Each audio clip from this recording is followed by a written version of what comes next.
The Orange Zone, sponsored by Apex Entertainment.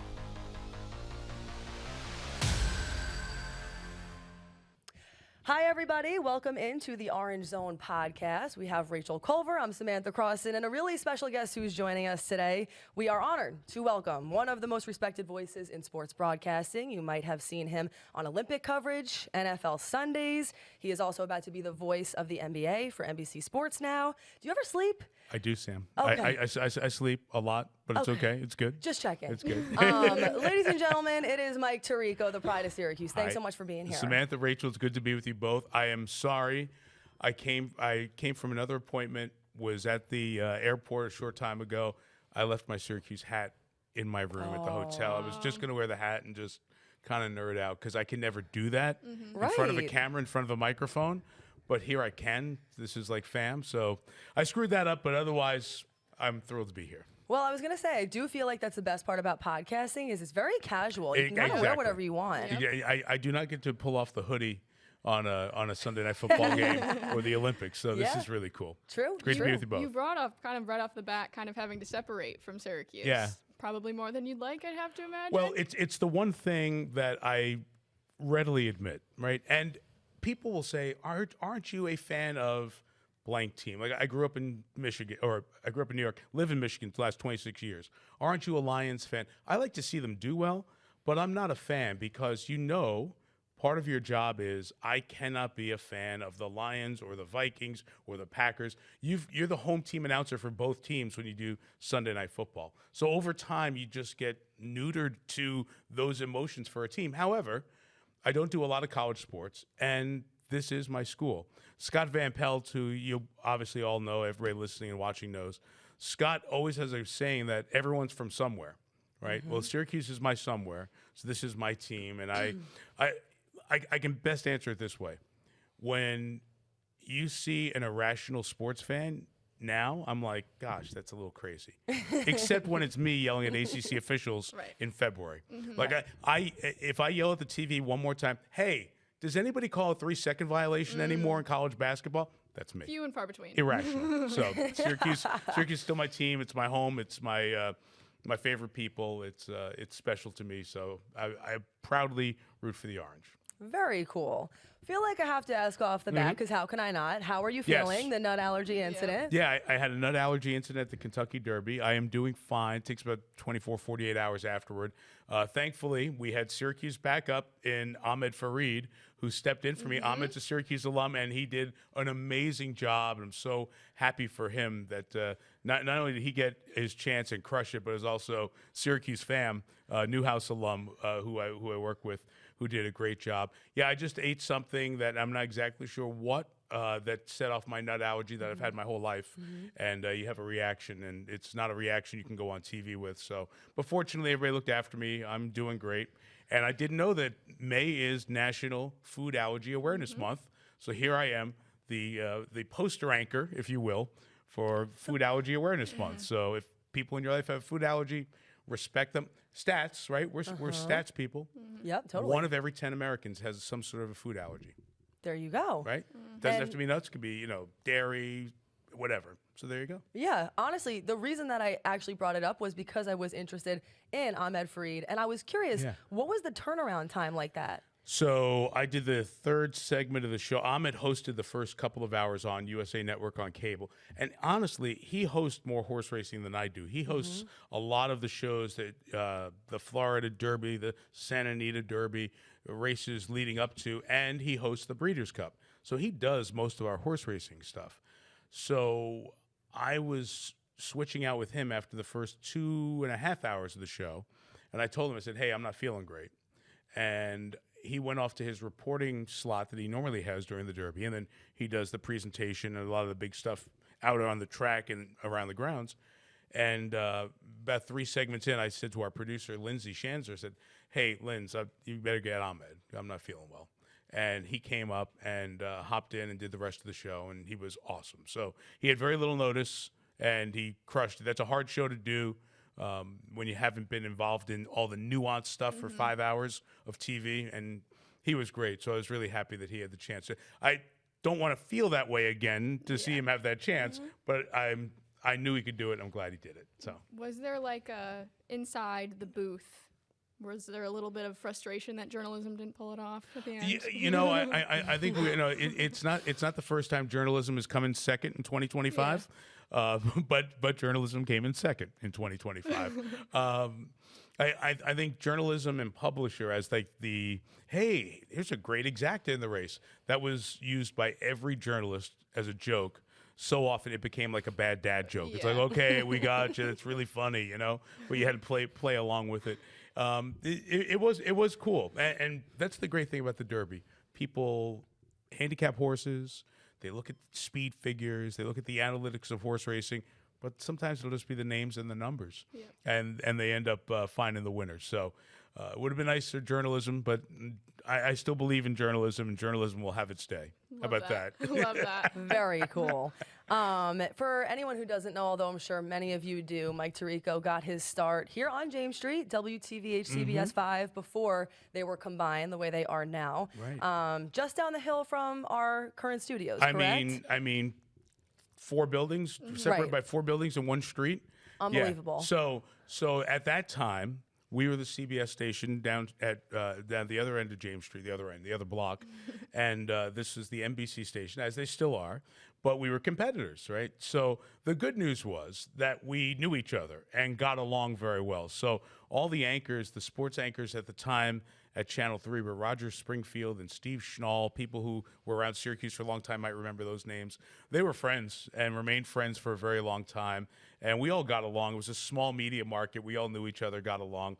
So it was really fun to be just a few doors down, and we'd see each other on a regular basis. And it was a great place to start in the business because it was so big time in terms of sports, because I'm so much older than you two. It's crazy. I think your combined age doesn't reach mine. But 1987, 88, 89 was a heyday.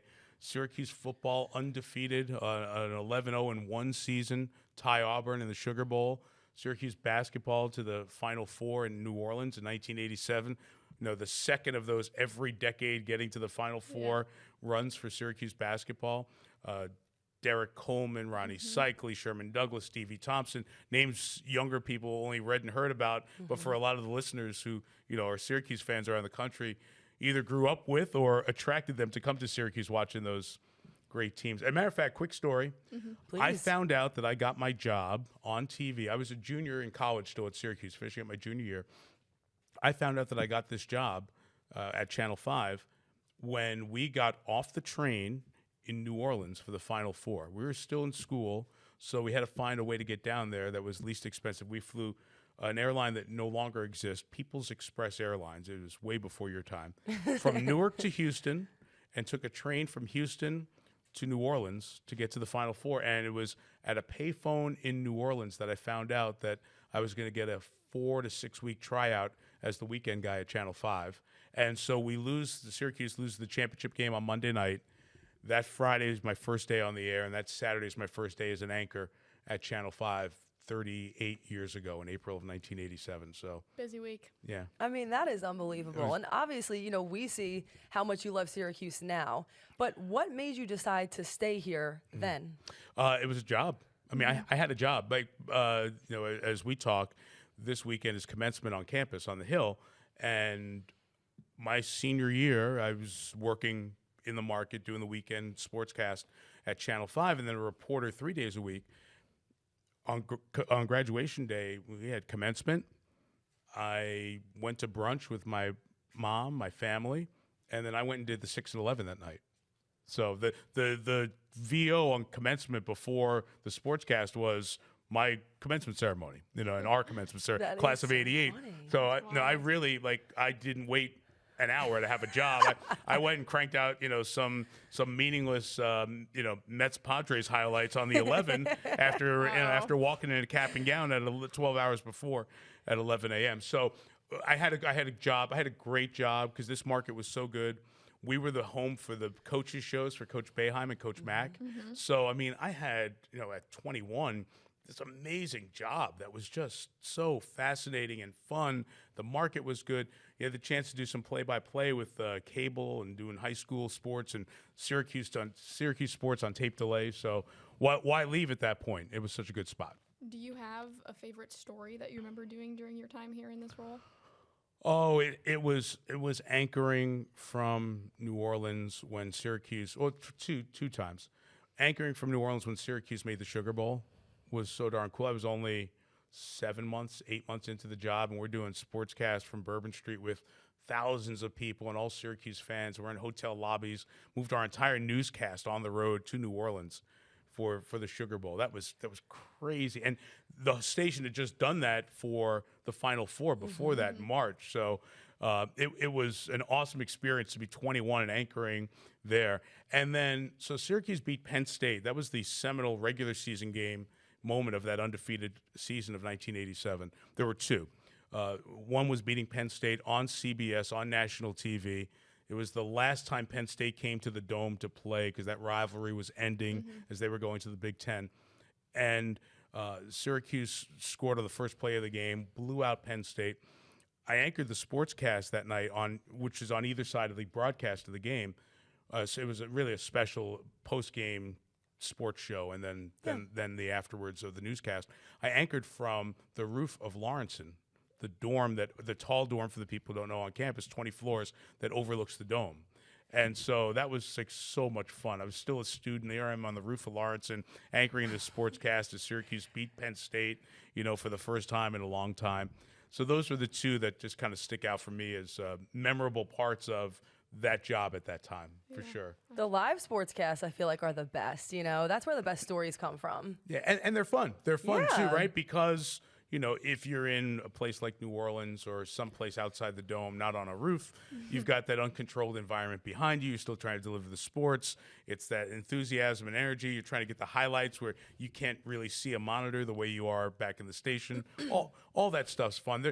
There's nothing like being taken out of your comfort zone and you're familiar to go on the air and do stuff for us who do it. And I love that challenge still today when we're out doing a walk and talk at the Kentucky Derby or the Super Bowl pregame show.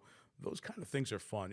We can all sit on the set and read a teleprompter or voice over highlights. But when something happens, like when I was doing Football Night in America and a game would end while we were in the middle of a highlight, like, hey, Denver just scored a touchdown with 1 second left. We're going to roll in that highlight, and you haven't seen it, and you're just doing it live, and you're following the producer. Those are the fun things for us that keep us going on a regular basis. I just have to ask you this. This is a quick thing, but I'm just curious. Yeah. I've had a friend who has lived here for a really long time, watched you when you were in Syracuse on the local news, and he said that one story that really stuck out to him that you did was a story that you did on Dick McPherson leaving for the Patriots with a Phil Collins song in the background. Oh, Do you wow. happen to remember that? Wow. I wasn't sure if you would or not, but I thought that was so interesting. I vaguely remember that. I vaguely remember I'm now struggling to think of the song, but I remember how hard that was for all of us. And we were trying to do some way to, kind of treat Coach Mack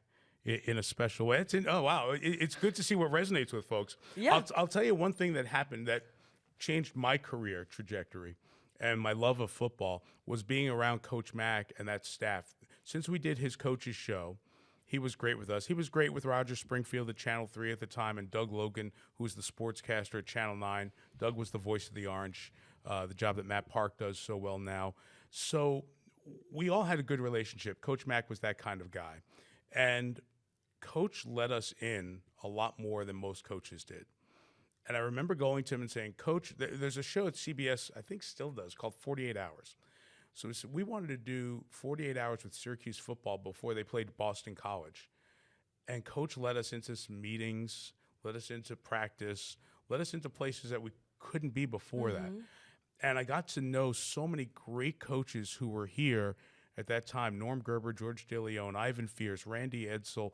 We had Bob Casulo. We had so many great assistant coaches on that staff that they all treated us like we were part of the family. And that helped me fall in love with football. That was my first football team, my first football staff. And that group made me love football in a way that I never did before. And Coach Mack's generosity and warmth changed my life a lot and changed hundreds of people who came through Syracuse. If if you know somebody who was around Dick McPherson, ask him about Coach Mack.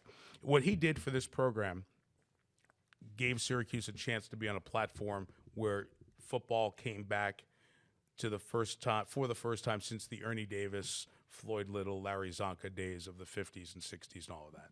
Sounds like we have him to thank for some pretty incredible moments on TV that we've all got to Yes, experience. for too. sure. For I'll sure. You're say. exactly right. I know. I can't remember the exact song, but it's something to the effect of "Hello, Goodbye," something like Yeah. that. But anyway, just thought that was pretty is really cool. cool that somebody remembers that. I know. Yeah, So it's you really had an neat. impact on people here. But speaking of football, Yeah. you mentioned that. Obviously, we have a really interesting situation going on here. Year one, Fran Brown era. And I want to just talk about something that I thought of based on what you just said. Dwight Freeney added to the staff recently. Yeah. I want to know what you think specifically about Fran Brown's inclusion of alumni. Essential and appreciated and thankful and awesome. All of that. Fran's done a great job. What you realize is there are difference makers as coaches, people who are better XO coaches than others. But one thing that is a constant thread is people skills. And you go, well, wait a minute. Bill Belichick. No. Bill Belichick has great people skills.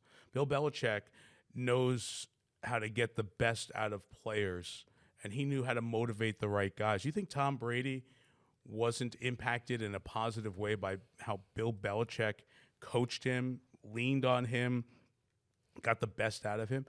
So many players as you go through time. And Fran Brown has people skills that are unique, that are different, that are real, that are genuine, and I think very valuable. And to me, that's where it starts. And some of those people skills are manifested in players and coaches, but the alumni, bring the family back. I don't need to tell both of you, Syracuse has a very prideful group of alums, of fans, of former players, and they were not welcomed back the way they should have been welcomed back in the last era. And Fran doing this has been very significant. So Freeney is a shining light example of the many people who've been invited back to the program, and that gives you hope and support and excitement. So I think it's a great question, and I think it's an awesome part of what he's done. We, as journalists in this area, I think have had so many conversations about how privileged we feel to have Fran Brown to cover. Yeah. Because first of all, everything that comes out of his mouth is a soundbite. For Yes, the most part. that's correct. He And is hilarious. incredible, Yeah. and hilarious. And Well said. in Sure. every media coverage that he does, there's something juicy that Winners comes get out washed. of it. But one of the big things that I think this community as a whole has seen off the bat is how much he cares beyond the dome, beyond his team, Yeah. beyond the locker room. Yeah. His involvement in the community, do you think he has the potential impact to change Syracuse in a broad way for the better? Sure. I mean, you have to be here for a while to do that, right? But it's already connected a bridge from your fan base to your players. I mean, we can have as many people listen to this podcast as possible and as many Syracuse alums out there who love the program.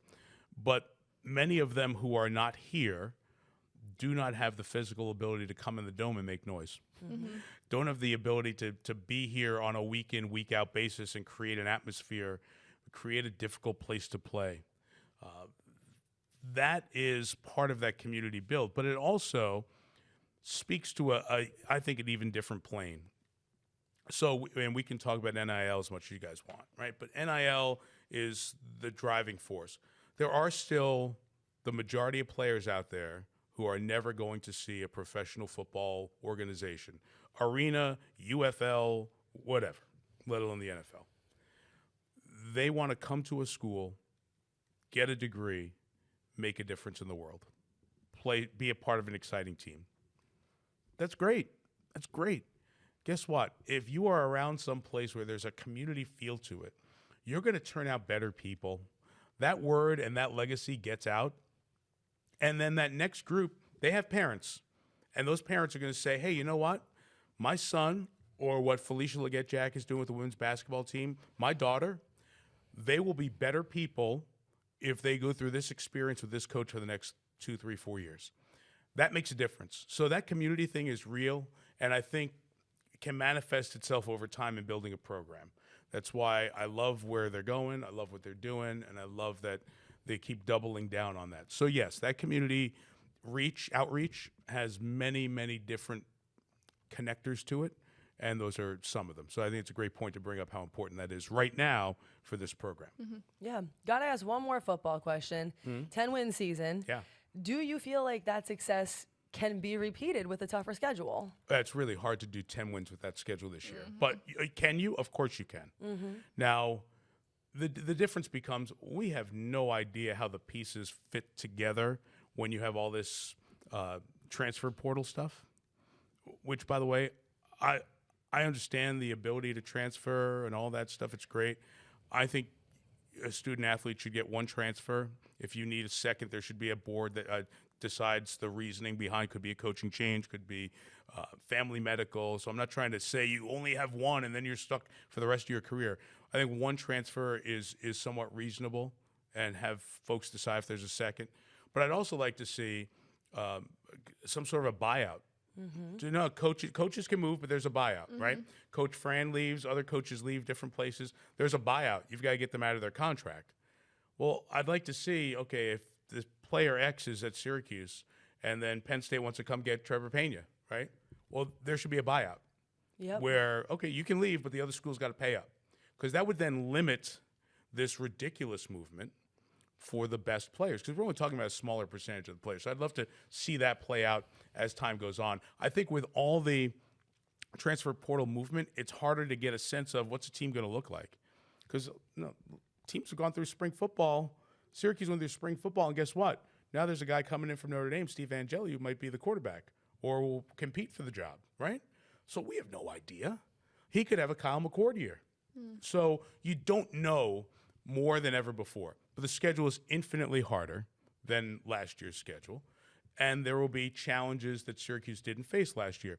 So is last year's 10 the same as this year's 7 or 8? Perhaps. You might see just as good a season, or maybe even a better team with a win or two less. That's okay. That's fine. What the program needs to do is be able to be competitive, and in the opportunistic times, go for a 10-win season, go for an 11-win season. Syracuse isn't too far away from being in the playoff conversation last year, right? Yeah. So it can happen. That was after 1 year. So it absolutely can happen in this world of an expanded playoff. And this year's expectation shouldn't be just the number of wins last year. It's just the program taking another step forward and building. That's where, at least, that's how I'm going to grade the success / lack of success of the 2025 season. Based on what you said, would you say that you're pro NIL, but you'd like to see more guardrails? Oh, gosh. Hope that's we're okay, getting Mike. into it now. he said, we got to get into NIL. We can't just save that for last. You served water and water only? You want me to talk NIL? What else you want? That's actually a great point. So my wife was co-captain of Syracuse basketball for her time here in a starter. She and Felicia Leggett Jack were co-captains together. So we've lived the sports life and the college athlete life, and I've seen it in a different side. We were dating at the end of her time in school. And I was wrong. I was completely wrong, because I said, you know what? You all get a full scholarship. I had to pay my student loans for 3 or 4 years, 5 years after. I had to pay for my books and pay for my meals and all that stuff. You get a lot as a student athlete. But she was right. Athletes deserve more because of the commitment they make. It is different. And now that money comes in such high forms for sports, it's different. And you're going to tell me, okay, women's basketball, women's soccer is not bringing in, men's soccer is not bringing in that kind of money. Right, not bringing in the football and basketball money, but that ACC network is 24/7 because of those other sports. So there's some financial situation to address. Athletes should get NIL money based on NIL, meaning I sell your jersey, Samatha. You should get some of that money. I don't know how much money it's going to sell, but You should get that money. Yeah, of course. If you're wearing, what number would you be? What's 17. your number? Okay, so if 17 is selling more now than it did 6 years ago, 5 years ago, you deserve that bump. Yeah, okay? of course. If you're, let me think of it. Oh, here's a perfect one. if you're going to go to a car dealership and sign autographs and take pictures with kids and families that want to meet you because you're a great player in your sport, you should get the money for that appearance. No doubt about it. The problem becomes we shouldn't use that as inducement for recruiting. That's never what NIL was meant to be. That's what it's become because the leadership at the NCAA was completely asleep. And the conference commissioners kept looking the other way because all they're doing is bringing money into all these institutions. I will say that our chancellor, Chancellor Syverud, has been an incredibly loud and one of the few voices out there willing to say the hard things about what this should be and what it could be and how to kind of right the ship. And very few of his peers, presidents and chancellors, have had the guts that he's had to go out and say, we should be doing this differently, guys. We are so far away from the academic mission. Now the toothpaste is out of the tube, and it's never going back in. So there need to be some rules, some guardrails set. If we want to watch football, we have the NFL. We have 32 teams.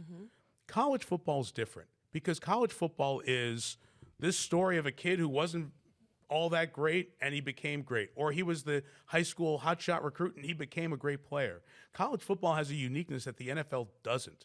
We don't need the NFL light. We need college football, and I want those kids, those players, young adults, I want them to be representatives of my alma mater, of my school. I'm super, super, super proud that Syracuse has maybe its best academic year ever for athletics this year. You never report on that stuff anymore, but it has. And like I want to say, okay, hey, let's throw out our GPAs at the start of these games too, in addition to everything else. You know, like Stanford and Cal and Syracuse and Georgia Tech, Miami. Like people are going to school. They're really going to school. They are true student athletes. I think that's the differentiation point of college sports. When it becomes semi-pro sports, it's going to water down. It's not going to be as good. If the SEC and the Big Ten want to go out in their own space, great. Guess what? You're going to lose fandom in all these other schools.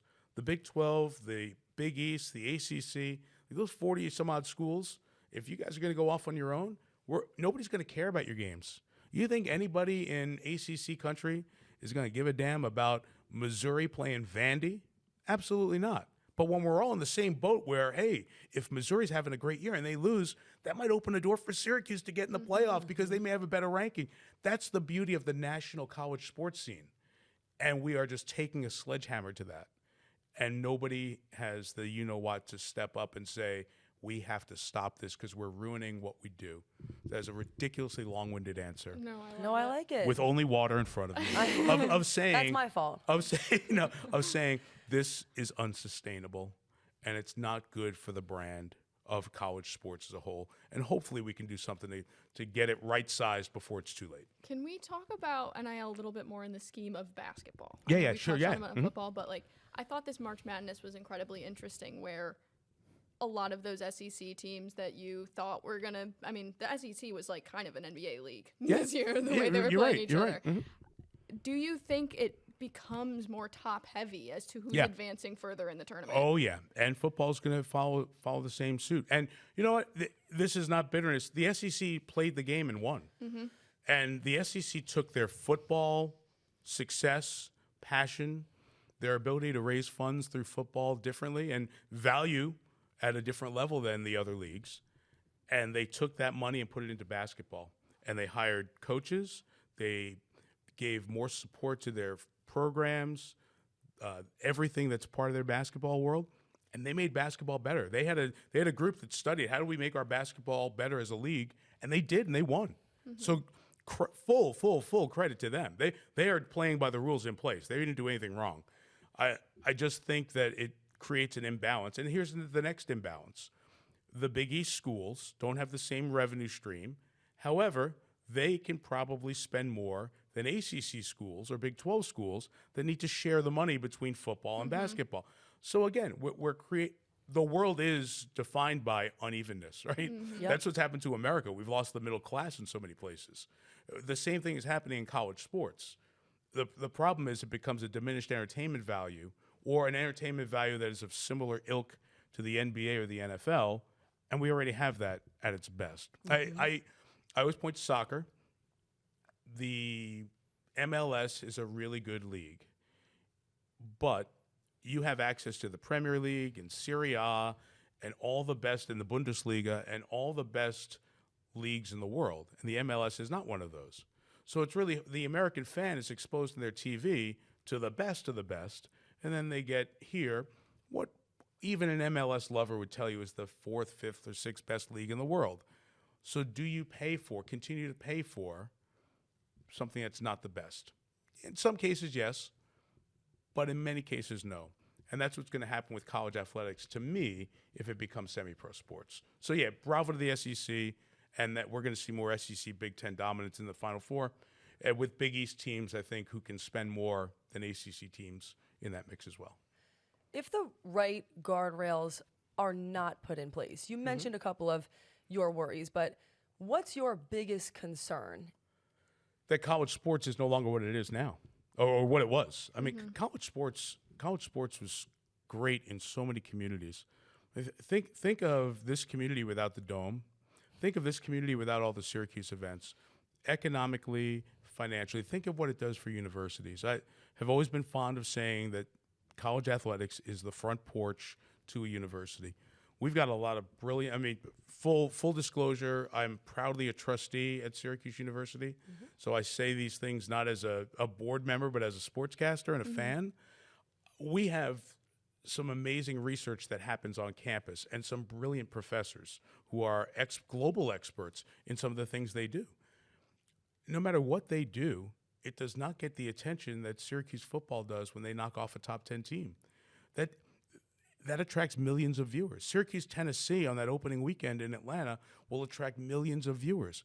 That is millions of people exposed to Syracuse University. And what if that kid somewhere in America sees Syracuse, sees the student section, goes, I may watch that game next week. Oh, they're at the Dome.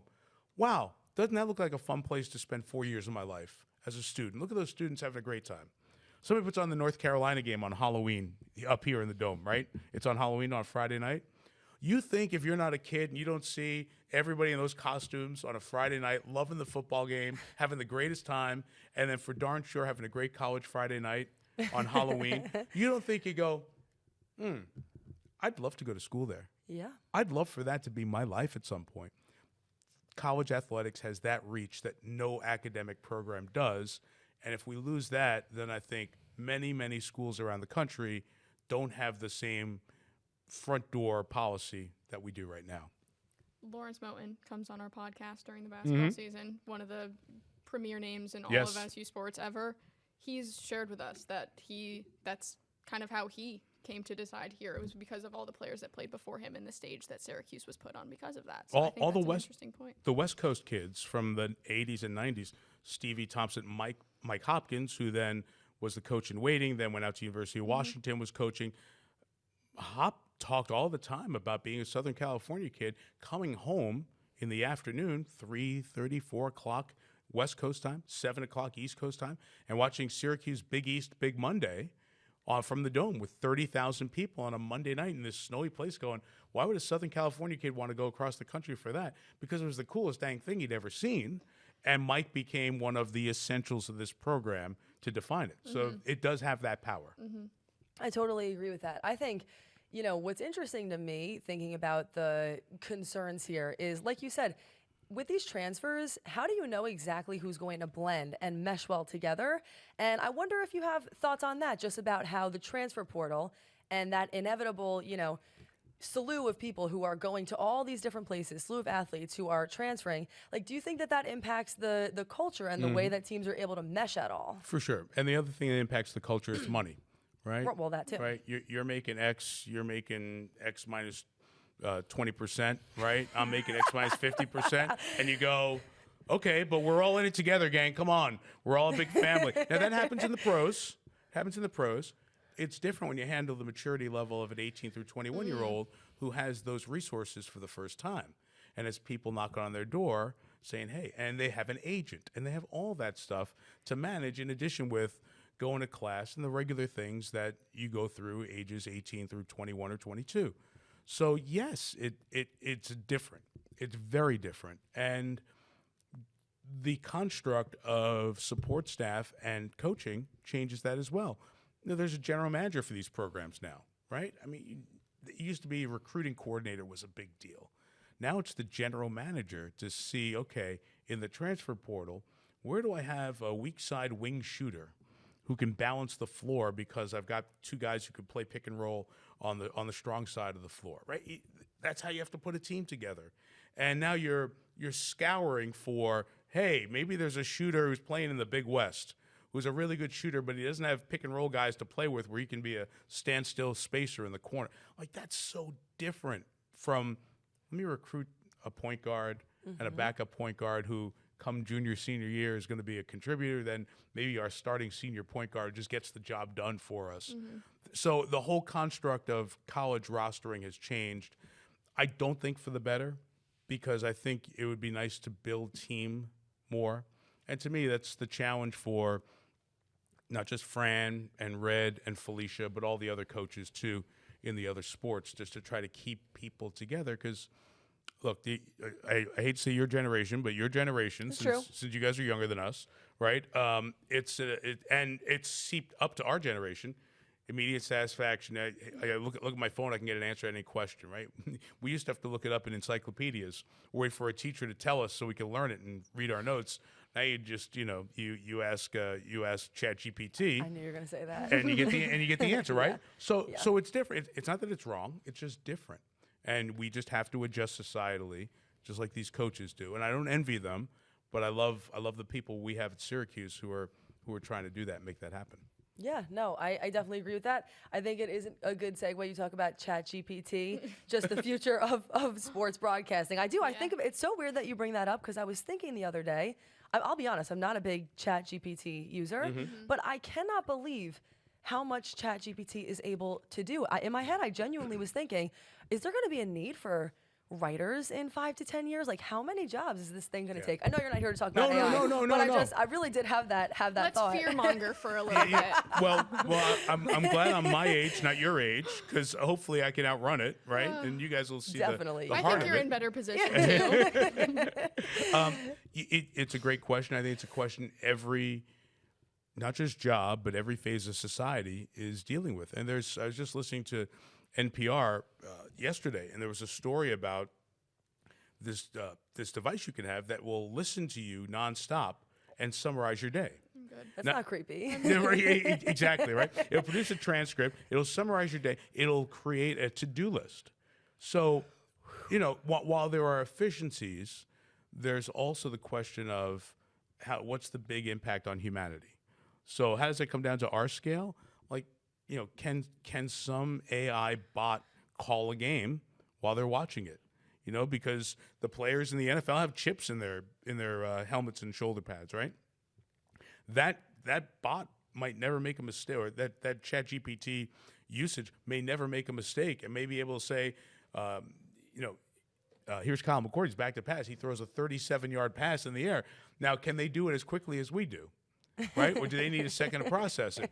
If they're behind the play and they're 2 seconds late, they wouldn't get cleared at WAR to be a sportscaster. So until they become instantaneous, I think our business. I think humans have been impacted by computers forever, since they've been invented, and I think the human ability to take data and add meaning to it will still have meaning for at least another 5, 10, 15 years. When those computers can have more context to events than we do, then we're going to have a big problem. So I do think we need another drink now that you mention it. Actually, At least move from water to iced tea or soda, right? so I'm actually currently reading a book by L. Tompkins, who is a professor at SU, Aim for the Heart. And it kind of just reminds me from that perspective of that's what differentiates journalists from the best of the cream of the crop. Right. Right? It's the ability to lean into emotions and have people remember what they feel. Great. Well said. Perfectly said. How do you look up your name and there's hundreds of compilations of some of the best calls you've had and just the time you spent behind the mic in front of the camera, bringing people memories of sports. Yeah. How do you aim for the heart, and how do you do it so instantaneously like you talked about? I don't think I've been asked that. It's a really, really fascinating question.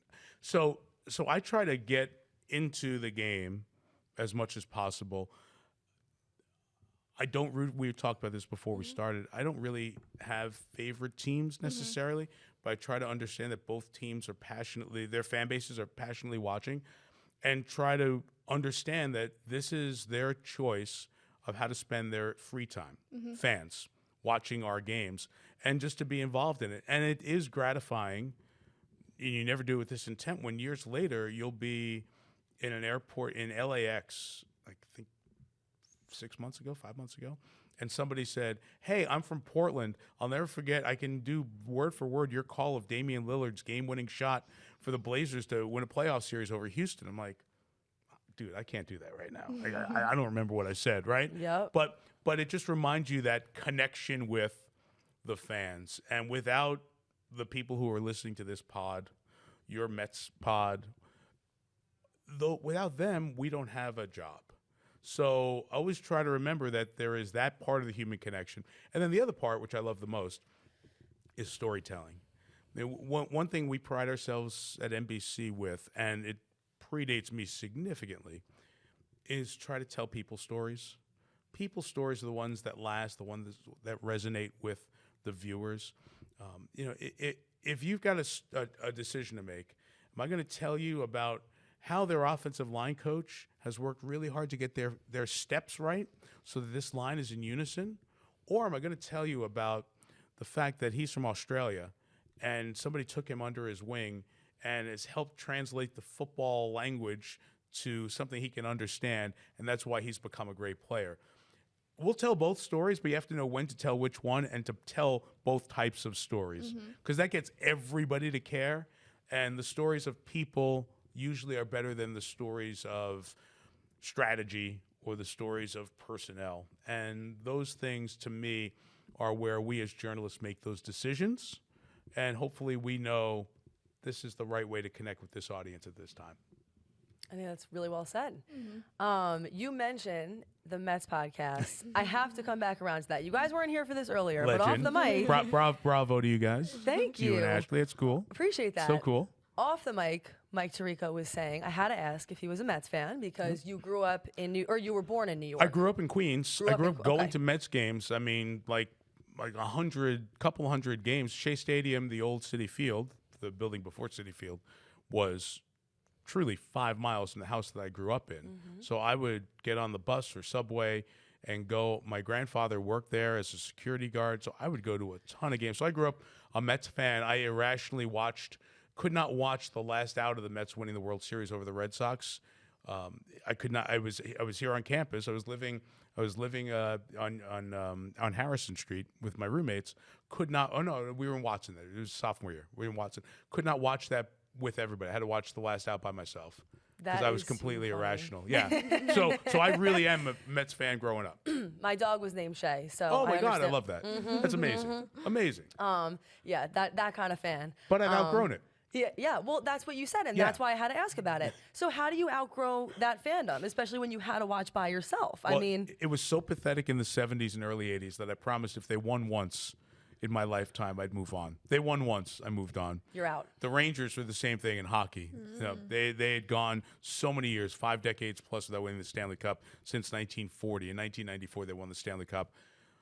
I moved on. And I think professionally, too, you start to get in this and start covering it nationally, you realize you can't have fandom seep. Now, people do now.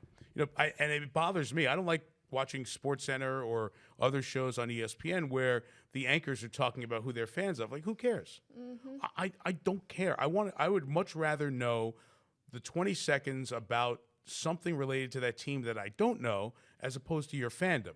Now, generationally, people kind of like it because they can relate to the anchors a bit more. So I get it. I'm just saying my personal choice is that's the way I was brought up as a journalist. I don't care if you're a Republican or a Democrat. I don't care if you're a Phillies fan or a 49ers fan. Like, just your job is to tell me the news. And in sports talk, and that's a different world. But when you're doing the facts or you're in the middle of a game, I don't want to hear. Stephen A. Smith is great, and he's a friend. He's done a wonderful job. I don't want time wasted during the NBA halftime telling me about your feelings as a Knicks fan. I want to hear about the game and what I need to, what I missed and what I need to look forward to. But again, that's just a personal way of consuming sports, and I'm a little old school when it comes to that. I'm old, so I'm glad to be old school. Yeah, I like that. But your Mets pod is all good. You guys knock yourselves out. You have the clear. Yeah. Yeah, perfect. In the Happy clear. to hear that. Knock yourselves out. Don't get it in the sportscast. Just kind of Yeah, no, do your thing. But I honestly do agree with you. I think it is sort of an interesting dynamic, kind of going back to what we've been talking about. You know, sports talk, to your point, is something people are really interested in, and they do like to hear the opinions. Right. At the same time, it does feel like there's a time and place for that, which I guess would be my last question for you on this particular topic is, where do you see sports broadcasting, maybe even particularly local sports broadcasting, going in the future? Like, is it honestly at its end or coming to its end? Here's why I don't think so. Okay. You know, the weather's the weather, right? Famous last words. You guys high five. Famous last words. You know, where I was like, "Hey, weather needs more time." What do you mean weather needs more time? It's gonna snow in Syracuse. I mean, my God, it's January. I mean, my God. It's January. Guess what? There's gonna be lake effect. Yep. Guess what? You live closer to the lake, you're gonna get more. You live farther away, you're not gonna get much. You should have been a Tug Hill weathercaster. Plateau gonna get crushed. I sat through 7 years of Tug this. Hill Plateau. I mean, you're gonna get crushed. It's the fact, right? Right? Yep. Oswego, bless you, man. You're digging out. Let's go. We know that. We get that. That happens. It's rainy, your hair is going to be frizzy. See, there you go. All that stuff. So for years, I've been on the fight of. So I come to this as a fan of more time for sports. But I will say this: other than the weather and the big headline things, I think sports bring more people together than anything else. So if I give you a section at the Dome on a football Saturday, I think you're going to find people from every possible box on a census form. I think you're going to find male and female. You're going to find white and black. You're going to find different religions. You're going to find people who grew up here and people who didn't grow up here. You're going to find people who are red and blue. You're going to find people who disagree. But you know what? Probably all of them have something orange or blue on. And it brings people together. And you can be the most passionate fan who listens to the Syracuse podcast the second it shows up on your phone, or you may go, what's the guy's name? Is that Kyle? Is that the quarterback's name? Doesn't matter. You just passionately root for. And a touchdown is scored. And how many times have you high-fived somebody who you've never met before when a touchdown is scored and you're sitting at a stadium, like, yeah, you start high-fiving people around you? Tell me where else that happens. Does it happen at the opera? Does it happen in the movie theater? Does it happen at a restaurant? Does it happen when you're walking to work? Does it happen when you're driving your car? That'd be dangerous. It doesn't happen. It's not caused by anything else but sports. And I do think that sports always has a place, and local is local. We can all live in this shrunk world now. But guess what? What happens down the street matters more than what happened in LA or in Seattle or in Denver. So to me, local sports always has a place. Now, if the research shows that people don't watch as long, fine. Maybe it's a minute less than it used to be. But it's the right stories that are people's stories that you were talking about before that make people care. So there's a place for it, I think. Sports is a microcosm of life. I think was that's just the best actually thing gonna about say it. that Yes. in the same words. Really? Yeah. So There you that's go, a little see? frightening. Hey, great minds. And take it out of weather. So I'm currently a news MMJ, dabble in sports, but I was a producer before. So like I wrote down this whole outline. Like she was like, "You're timing out segments." I was like, "I'm sorry, it's just ingrained in my brain." What we do. So it is. That's what we do. We're professional planners. Yep. Right? She had it down to the minute, Mike. I was like, listen, if I go off topic, I don't know what to tell you. Well, I and gotta I- go I'm with just the gonna flow a follow little behind bit. you. And I did too. But isn't that the beauty? Like that's what makes great coaches. You have a game plan and then you change and Yep. you adjust. And Pivot. when people always say halftime adjustments, too late. Like you've got to adjust during a game, right? You may have like something that. planned for the second half, but good NFL coaches will tell you that halftime adjustments are the most overrated things, because if you wait till halftime, might be too late, and if you don't adjust from the third quarter to the fourth quarter, then you're going to lose the game. A great offensive play caller once told me that they feared playing a guy who will go unnamed as a defensive coordinator because he always had a blitz for you in the fourth quarter that you had not seen all game. Because he was just holding one. He's like, okay, you've seen this, you've seen this, you've seen this. It's great. In the fourth quarter, I've got one that you've never seen before, just because you want to call it at the right moment and ruin the game.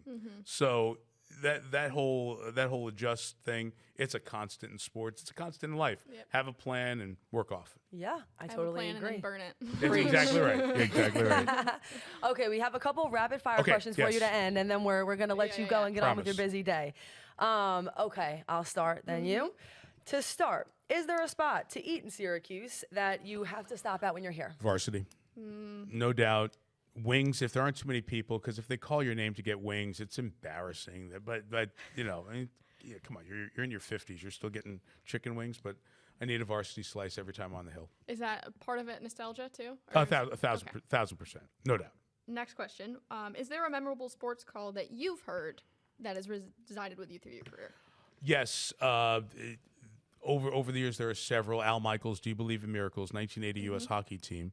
And when Kirk Gibson hit the homer in Game 1 of the World Series, the Dodgers and the A's in 1988, there's a call on the radio by Jack Buck, Joe's dad, who says, "I don't believe what I just saw." And he repeats it twice. And it's exactly that moment because Kirk Gibson was hurt, could barely walk, comes out of the dugout, kind of a one-arm swing. You've seen the highlight if you remember the moment. And that was the perfect term at the perfect time. Like, I don't believe what I just saw. And that stands by itself. But then he repeated, "I don't believe what I just saw." Like, he had to say it twice to believe that he said what he didn't believe he just saw. And captured the nation Yeah, in that. that's one of my all-time favorites. In this industry, do you think it's better to be a jack of all trades or a master of one? Jack of all. I'm a big believer in golf. You have 14 clubs in your bag. When you can hit every club in your bag, you can pass every test. You never know what job opportunity is going to come up. I thought I'd be a news anchor or a political reporter. I'm a political science major in addition to broadcast. It was broadcast journalism. We didn't have digital journalism back then. So I'm a believer that you just be prepared for everything. It's like I like the receiver who can line up in the slot or at X or on the outside. Just versatility means value to me. You mentioned golf, so I'm just going to sneak in one more that's not on Yeah, the list. That's all right. The Masters this year. Yeah. Rory, he finally did it. Is the best. Can you talk a little bit about that? You can't. You're not supposed to have favorites or root for people. He's a favorite who I root for quietly. Great. He's such a good dude, Yeah. and has always been exceptional with the media during all the live crap. Rory was incredible with the media, almost to a fault, and it's hard not to root for him and be a fan of his. Okay. So My next question. sorry, yeah. Sorry. Go. you still have the ball. Girl, go. You've been to so many cities for the Olympics Uh-huh. across the world. Is there a favorite or standout Olympics that just kind of pops to the top of your head? Not because it's the last one, but Paris. Paris was amazing because the world needed to come back together. We had 3 Olympics in a row in Asia, 2 in a row with COVID. The combination of that time difference with Asia, the no fans because of COVID really took the sizzle out of the Olympics. And Paris said, we got to make this something big and special. And they used those beautiful, iconic venues in Paris to create something that is unforgettable. To be out there, like it was 3 a.m, 4 a.m. when we were doing our shows, but to be out there and have the Eiffel Tower behind you every single night, it was pinch me moments from the opening ceremony until we went off the air. So Paris will always have a place in my heart until LA 28. We have coming up in now 3 years the Summer Olympics in America, which hasn't happened since 1996, so probably your lifetimes. It's really going to be probably the biggest sporting event. I know the World Cup's coming, but the Olympics in the U.S., the way the size of the Olympics has grown, will be as big a sporting event as we've ever had in our country, so we can't wait for that. I'm excited for that too, I have to say. I've heard you do this a couple times, but just for anyone who doesn't know who's listening, is it true that you mentioned Syracuse in your NFL Sunday broadcasts, every Sunday broadcast, and why do you do that, if that's true? I try any way I can to figure out a way to get Syracuse in to our Sunday Night Football broadcast for a variety of reasons. One is I'm just pushing the brand. You know, if I can get any kid thinking about Syracuse, we want to keep them coming. But it started out as a joke, and it ends up that if there's a Syracuse look, when there's a Syracuse player, it's easy, right? But then sometimes you got to figure out a way or an angle. I'm like, How can I navigate this? yeah, if the moment presents itself. So I'm not undefeated, but I would say if we have 20 Sunday night games with the 18 Sundays, opening night and Thanksgiving, of the 20, I'll probably bat about 667. I'll probably get 14. Like, week one, we always get the champs, so we should have the Eagles for opening night. Like, okay, great, taken care of. Easy. As soon as Kyle was drafted, I'm like, taken care of. Yep. Eagles game knocked out. Perfect. Okay. It's pretty impressive. My last question is, was there a moment in your career, perhaps a person you met or an encounter you have, where you kind of remember thinking, wow, like, now I've made it. Like, this is... So here's one like that's Syracuse related. Okay.